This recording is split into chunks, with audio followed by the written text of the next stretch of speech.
Rayborn, and I have my audience. You've seen them a time or two before. Hi. And I'm here today to talk to you guys a little bit about credit card debt. So, imagine with me, if you will, for a minute, you're in a department store. You're walking around doing your shopping, and you go past electronics and notice that they've got a really neat LCD TV, and it's on sale. Now, it's maybe on sale, but it's not really in your budget, so you decide to pass it up and keep shopping. Then you notice that there's a sign next to it. It says 0% APR for 12 months if you use the store's credit card to make your purchase. So you decide, hey, 0% APR. That means I can get this TV and not have to pay any interest. You apply for the credit card, you're approved, you buy the TV. Congratulations, you now have credit card debt. According to Wikipedia.org, in July 2008, the credit card debt in the United States was $962 billion. And the average college graduate will start their post-college days with over $2,000 in credit card debt. Personally, my parents fell into the big trap of credit card debt. They just filed bankruptcy this year, and the next 5 years they've got a monthly payment of $1,400 to clear their credit card debt. My father is over the age of 60, and they can't even think of retirement yet. So it's been a pretty big thing that I've seen happen, and I've been very personally determined to not go that path. So I've done a bit of research, and I'd like to share the information that I found with you guys today, because credit is a very big thing in our society. So in order to really understand what credit card debt is, first you need to understand what credit card debt is, and then you need to learn how to use those tips and what credit card debt is in order to avoid it. So to start with, what is credit card debt? According to Wikipedia.org, credit card debt is when a purchase is made on a credit card. It can accumulate and grow through interest and fees that the credit card company then charges you. And it continues to do that until the balance is paid in full to that company. When you make that purchase on the credit card, you're in debt to that credit card company right away. But not all debt is a bad thing. How you handle that debt is going to determine whether it's a reasonable short-term debt or whether it turns into a long-term monster like my parents are fighting. So now that we've identified what credit card debt is, let's talk about how we can avoid it. The number one way to avoid credit card debt the one that jumps out right away is just avoid credit cards.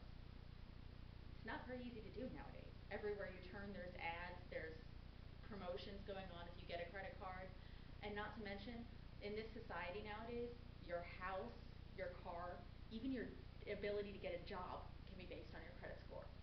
And the number one way that's most accessible to be able to get and build that credit score is through credit cards.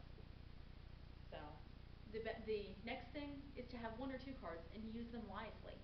And according to the federalreserve.gov, in their article, 5 tips getting the most from your credit card, the best thing you can do to use these cards wisely is know your terms and conditions. It seems tedious reading through all that fine print. And that's what the credit card companies want. They want you to skip reading that fine print. So when you get hit with fees, when you have to pay interest, you just say, oh, it was in the terms and conditions, and go ahead and pay that. But if you know these terms and conditions ahead of time, you can use your card in a way that avoids you these fees.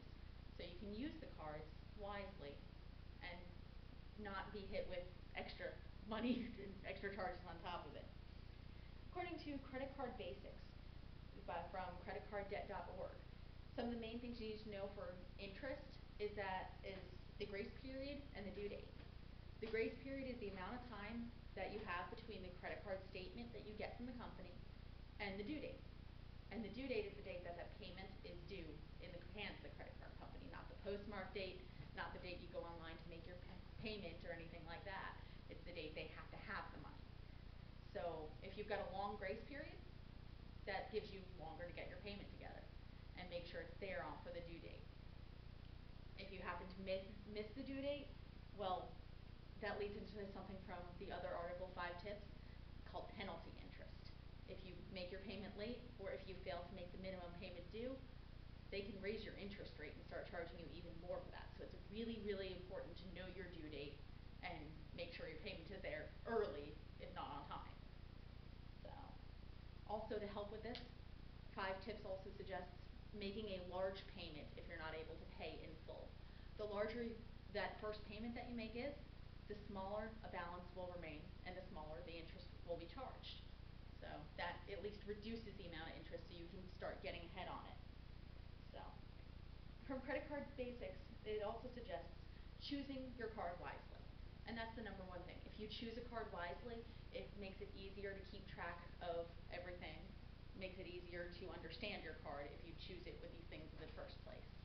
And when you're looking for a card, you just want to look for one with a low interest rate, because that means you're going to pay less in interest, a long grace period, because that gives you more time to get your payment together, a high minimum payment, because that will force you into making a larger payment, and that will encourage you to get your balance down quicker, and no annual fee. An annual fee is just a fee they charge once a year just for having the cards. It's not necessary. There's a lot of cards out there that don't have that fee. And look for a card that has rewards. That way you get something back for using the card every time you use it. So, in conclusion, you guys now have the knowledge you need to be able to avoid credit card debt. But how do you use this knowledge? Let's step back to the department store for a minute. When you're sitting there, you sit there for a minute at the department store, and you look at that 0% APR for 12 months. Now you know that that's a promotional rate when it has that sign, and that means that that rate is going to expire. So you have to have that TV paid off in 12 months, otherwise you can get charged interest all the way back to the purchase date. So since you know that, you decide to calculate what it would cost you every month. You take that number, divide the total cost of the TV by, say, 11. Give yourself an extra month just in case something happens.